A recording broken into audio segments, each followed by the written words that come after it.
Bonjour à tous et bienvenue à cette formation relative à la planification collaborative. Grâce à la méthodologie Lean appliquée sur chantier, toutes les parties peuvent réduire les coûts de non-qualité, raccourcir les délais d'exécution, réaliser un bénéfice financier et surtout travailler dans une atmosphère de travail plus agréable. Cela apparaîtra clairement au cours de cette formation. Om van deze voordelen te genieten, moeten alle partijen op de werf, de hoofdaannemer, onderaannemers, maar ook architecten, ingenieursbureau en gebouweneigenaren deze Lean-filosofie consequent toepassen, met dezelfde inzet, dezelfde voorbereiding en dezelfde vastberadenheid. Het is in deze context van samenwerking en engagement dat de ADEP-WBA-federatie u dan ook uitnodigt om volledig open te staan voor deze methodiek en deze toe te passen op uw toekomstige werven. Et pour vous convaincre entièrement, je vais laisser la parole ici à plusieurs de nos membres. Lean is een manier om het leven gemakkelijker te maken. Beter en meer samenwerken door overleg, communicatie en visualisatie.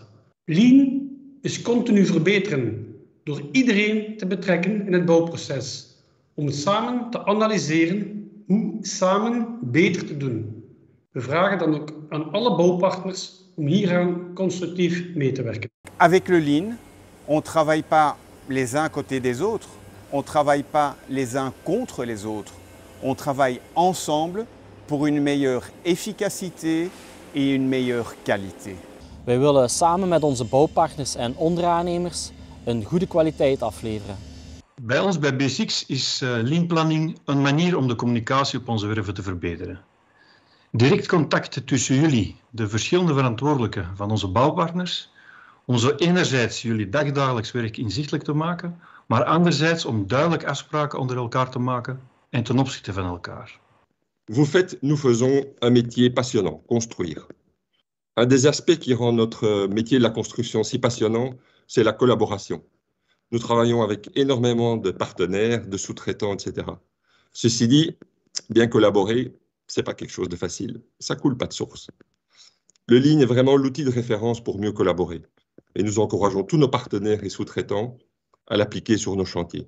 Par exemple, le Lean, qu'on appelle aussi la planification collaborative, c'est amusant, elle est amusante. Elle nous permet d'être mieux coordonnés, d'éviter les erreurs et d'accomplir le travail plus rapidement, sans frustration ni tension sur nos chantiers. We willen samen met onze onderaannemers slimmer bouwen. Door Lean toe te passen, proberen wij dat iedereen hier zijn voordeel kan uithalen. Je fais donc appel à votre bon sens et à votre bonne volonté quant à l'apprentissage de cette nouvelle méthode de travail, tout en espérant que vous en verrez le potentiel pour chaque partie prenante d'un chantier. Bedankt en ik wens jullie een goede opleiding.